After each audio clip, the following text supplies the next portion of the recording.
Poets and Pancakes. Have you ever imagined a place where famous actors, writers, and filmmakers work together? But behind the glamour, there were struggles, politics, and hidden stories. A place where even a simple office job could teach you more than a classroom ever could. Welcome to the world of Gemini Studios. And today, we're going to explore a fascinating story, Poets and Pancakes by Ashok Mitran. Introduction. Hello everyone. Today, we are diving into one of the most interesting chapters from Class 12 English, Poets and Pancakes. But this is not just a lesson. This is a real-life experience of the author inside one of India's biggest film studios. And trust me, by the end of this story, you'll not only understand the chapter, but also feel like you've lived inside Gemini Studios yourself. The story takes place in Gemini Studios, Chennai, which was one of the most famous film studios in India during that time. It was owned by a powerful and influential man, S.S. Vasan. Now imagine a huge studio, lights, cameras, actors, writers, editors, and hundreds of workers running around. But among all these glamorous activities, there was one strange department, the makeup department. The makeup room, Pancakes. Now here comes the interesting part. The makeup artists used a special kind of makeup called pancake. No, not the one you eat. This was a thick makeup used to make actors look perfect under bright lights. Actors had to sit for hours, their faces layered with pancake, until they looked completely different from their real selves. Even office staff, like clerks and typists, were sometimes made to sit in the makeup room. Why? Because the studio believed everyone should look presentable. Strange, right? Author's role and humor. Now let's talk about the author, Ashok Mitran. He worked in the office of Gemini Studios. His job? Nothing glamorous. He was responsible for cutting out newspaper clippings. Yes, just cutting articles and filing them. But through this simple job, he observed everything happening around him. And the way he describes things is full of humor and sharp observation. For example, he jokes about how the makeup department used tons of pancake, but still couldn't hide the real personalities of people, office politics, and hierarchy. Just like any workplace, Gemini Studios also had its own politics. There were different departments, and each thought they were more important than the others, especially the story department. These were the people who were supposed to create scripts. But interestingly, many of them didn't really produce anything meaningful. They spent more time talking, discussing, and criticizing others. Sounds familiar? The mysterious visitor. One day, a visitor came to Gemini Studios.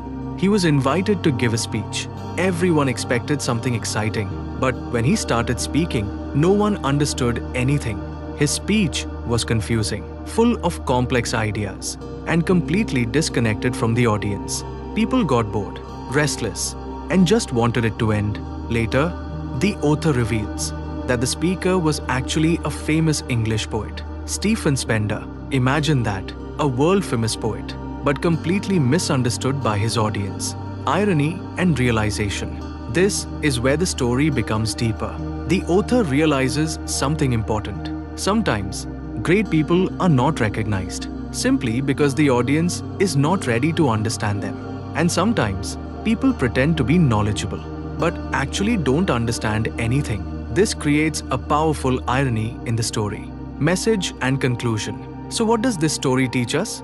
One, not everything that looks glamorous is meaningful. 2, real learning can happen even in ordinary jobs. 3, society often misunderstands true talent. And sometimes, people talk more than they actually know. Poets and Pancakes is not just about a film studio. It's about human behavior, work culture, and the gap between appearance and reality. Poets and Pancakes. क्या आपने कभी कल्पना की है एक ऐसी जगह की जहां मशहूर अभिनेता, लेखक और फिल्म निर्माता साथ काम करते हों, लेकिन उस चमक-दमक के पीछे संघर्ष, राजनीति और छिपी हुई कहानियां भी हों? एक ऐसी जगह जहां एक साधारण ऑफिस की नौकरी भी किसी क्लासरूम से ज्यादा सिखा सकती हो। स्वागत है जेमिनी स्टूडियो की दुनिया में, और आज हम जानेंगे एक बेहद दिलचस्प कहानी, poets and pancakes by Ashok Mitran. Introduction.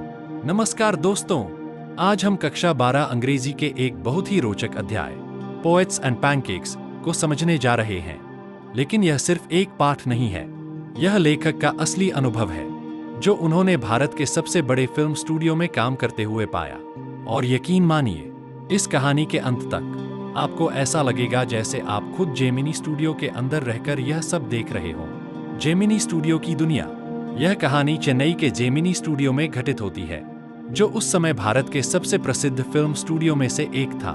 इसके मालिक थे एक बहुत प्रभावशाली व्यक्ति, एस वसन। अब जरा कल्पना कीजिए, एक विशाल स्टूडियो, लाइट्स, कैमरा, एक्शन, अभिनेता, लेखक, संपादक और सैकड़ों लोग इधर उधर काम में व्यस्त। लेकिन इस सारी चमक दमक के बीच एक अजीब सा विभाग था, मेकअप विभाग, मेकअप रूम, पैनकेक। अब आता है सबसे दिलचस्प हिस्सा। मेकअप आर्टिस्ट एक खास तरह का मेकअप इस्तेमाल करते थे जिसे कहा जाता था पैनकेक। अरे नहीं, खाने वाला पैनकेक नहीं, यह एक मोटा मेकअप था जो तेज लाइट्स में कलाकारों को परफेक्ट दिखाने के लिए लगाया जाता था। अभिनेताओं को घंटों बैठना पड़ता था, उनके चेहरे पर परत दर परत पैनकेक लगाया जाता था जब तक कि वे अपने असली रूप से बिल्कुल अलग न दिखें। इतना ही नहीं, ऑफिस के कर्मचारी जैसे क्लर्क और टाइपिस्ट, उन्हें भी कभी कभी मेकअप रूम में बैठाया जाता था। क्यों? क्योंकि स्टूडियो का मानना था कि हर किसी को प्रेजेंटेबल दिखना चाहिए। अजीब है ना? लेखक की भूमिका और हास्य। अब बात करते हैं लेखक अशोक मित्रन की। वे जेमिनी स्टूडियो के ऑफिस में काम करते थे। उनका काम क्या था? कोई ग्लैमरस काम नहीं। वे अखबारों से लेख काटकर फाइल में रखते थे। हाँ, सिर्फ कटिंग और फाइलिंग। लेकिन इसी साधारण काम के जरिए उन्होंने स्टूडियो की हर छोटी बड़ी चीज को ध्यान से देखा, और जिस तरह से वे इन बातों को बताते हैं उसमें हास्य भी है और गहरी समझ भी।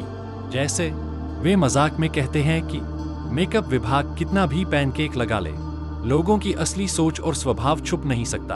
ऑफिस पॉलिटिक्स और पदानुक्रम जैसे हर ऑफिस में होता है, वैसे ही जेमिनी स्टूडियो में भी राजनीति थी। अलग अलग विभाग थे और हर कोई खुद को सबसे महत्वपूर्ण मानता था। खासकर स्टोरी विभाग, इनका काम था स्क्रिप्ट बनाना। लेकिन दिलचस्प बात यह है कि कई लोग कुछ खास काम नहीं करते थे। वे ज्यादा समय बिताते थे बातें करने में, बहस करने में और दूसरों की आलोचना करने में। कुछ जाना पहचाना सा लग रहा है। रहस्यमय अतिथि, मिस्टीरियस विजिटर। एक दिन जेमिनी स्टूडियो में एक अतिथि आया। उसे भाषण देने के लिए बुलाया गया था। सबको उम्मीद थी कुछ शानदार सुनने को मिलेगा, लेकिन जैसे ही उसने बोलना शुरू किया, कोई कुछ समझ ही नहीं पाया। उसका भाषण बहुत जटिल था, कठिन विचारों से भरा हुआ और श्रोताओं से बिल्कुल जुड़ा हुआ नहीं था। लोग बोर हो गए, बेचैन हो गए और बस चाहते थे कि भाषण जल्दी खत्म हो जाए। बाद में पता चलता है कि वह कोई आम आदमी नहीं था, वह एक प्रसिद्ध अंग्रेजी कवि था, स्टीफन स्पेंडर। सोचिए, एक विश्व प्रसिद्ध कवि, लेकिन श्रोता उसे समझ ही नहीं पाए। विडंबना और समझ, आयरनी, रियलाइजेशन, यहीं पर कहानी गहराई पकड़ती है। लेखक को एक महत्वपूर्ण बात समझ आती है। कभी कभी महान लोग पहचाने नहीं जाते क्योंकि श्रोता उन्हें समझने के लिए तैयार नहीं होते, और कभी कभी लोग ज्ञानवान होने का दिखावा करते हैं लेकिन वास्तव में कुछ समझते ही नहीं। यही इस कहानी की सबसे बड़ी विडंबना है। Message conclusion. तो इस कहानी से हमें क्या सीख मिलती है? एक, हर चमकती चीज वास्तव में मूल्यवान नहीं होती। 2, असली सीख साधारण कामों से भी मिल सकती है। 3, समाज अक्सर सच्ची प्रतिभा को समझ नहीं पाता, और कई बार लोग जितना जानते हैं उससे ज्यादा बोलते हैं। पोएट्स एंड पैनकेक्स सिर्फ एक फिल्म स्टूडियो की कहानी नहीं है, यह मानव व्यवहार, कार्य संस्कृति और दिखावे व वास्तविकता के बीच के अंतर को दिखाती है। तो दोस्तों, आपको इस कहानी में सबसे दिलचस्प क्या लगा? मेकअप रूम, ऑफिस पॉलिटिक्स, या फिर वह रहस्यमय कवि? कमेंट करके जरूर बताइए। और अगर आपको यह स्टोरी टेलिंग पसंद आई हो, इंग्लिश पाठशाला concept classes with Pramod sir को लाइक, शेयर और सब्सक्राइब करना मत भूलिए। फिर मिलेंगे अगली वीडियो में एक और शानदार कहानी के साथ।